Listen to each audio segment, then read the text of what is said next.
Naiintindihan mo? O, di sige. Huwag na kayong sumama. Ako na lang aalis. Umalis na si Maria.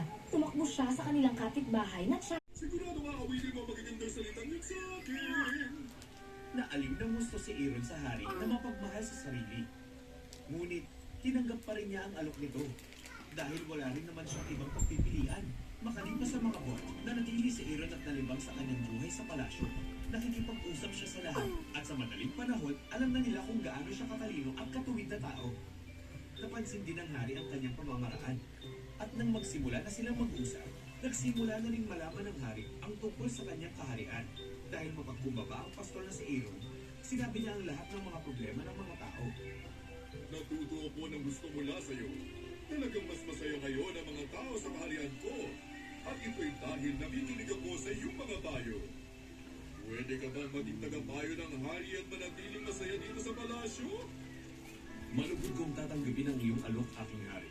Kung kaya, sa madaling panahon ay mas tumatalino ang hari at di naglaon ang lahat ng kanyang mga sariling paraan ay unti-unting nawawala. Ang kaharian ay naging mas masaya kumpara sa dati. Isang araw, nakita ng hari na masayang nagtititigan sa isa't isa sina Tara at Aaron. Napagtanto niya na sa tagal na ni Aaron sa palasyo, ang dalawa ay malalim na ang pagmamahalan sa isa't isa. Tara, aking mahal. Kung nais mong makasama si Aaron ay hindi ako. Nagagat na siya. President natin siya. Di natin pwedeng gawin yan. Tsaka kaibigan din natin siya. Dapat malabasin niyo na yan. Di nga pwede. Di pwede. Mapatay lang tayo dito. May sarili-sarili tayong buhay. O sige. Kung ayaw niya sa kanya, Aray ko na. itatali ko yung sarili ko na kanya. Nasisiraan ka na ba ng bait? Eh kung yun lang yung tanging paraan para hindi ka...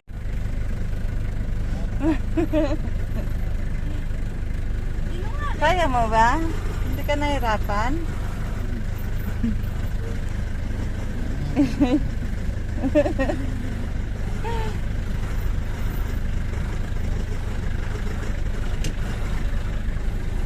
Ina!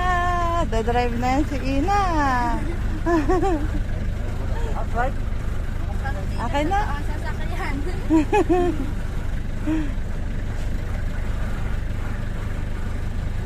Ina! Halika na kay Mami!